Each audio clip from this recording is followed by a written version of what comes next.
മനസ്സും വയറും അങ്ങോട്ടും ഇങ്ങോട്ടും ചായ്ഞ്ഞിരിക്കും. പക്ഷേ എനിക്ക് ഇവിടെ വന്നാൽ ഇത് രണ്ടും ഒരുപോലെയാണ്. എൻ്റെ നാട്ടിൽ ഈ അടുത്ത് തുടങ്ങിയ ഒരു കൊച്ചു ഹോട്ടലാണ് ഞാൻ നിങ്ങൾക്ക് പരിചയപ്പെടുത്തുന്നത്.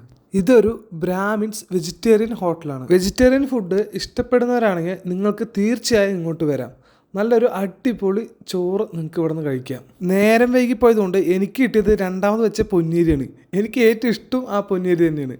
പിന്നെ ഈ ഒഴിക്കുന്ന സാമ്പാർ കാണാൻ കാഴ്ചയ്ക്ക് വലിയ രസമില്ലെങ്കിലും ഇവിടുത്തെ ഏറ്റവും വലിയ ടേസ്റ്റ്, അല്ലെങ്കിൽ എനിക്ക് ഇഷ്ടപ്പെട്ട ഏറ്റവും വലിയ ടേസ്റ്റ് ഈ സാമ്പാർ തന്നെയാണ്. ഒരു ബ്രാഹ്മിൻസ് ഊണ് കഴിക്കുമ്പോൾ തൈരില്ലാതെ എന്ത് ഊണ്? ആ തൈര് എടുത്തൊഴിച്ച് ഞാൻ എൻ്റെ പെട്ട തുടങ്ങി. അന്നേ ദിവസം കാറ്ററിംഗ് ഉള്ളതുകൊണ്ട് എനിക്ക് ഇവരുടെ ഇത് കുറച്ച് പായസം കൂടി കിട്ടി. നല്ല അടിപൊളി പരിപ്പ് പ്രഥമൻ. ഇവിടുത്തെ ഈ അമ്മ വിളമ്പതാണ് എനിക്ക് ഏറ്റവും കൂടുതൽ ഇഷ്ടം. അതുകൊണ്ട് ഇടയ്ക്കിടയ്ക്ക് ഞാൻ സാമ്പാറും പപ്പടമൊക്കെ ചോദിച്ചുകൊണ്ടേയിരുന്നു.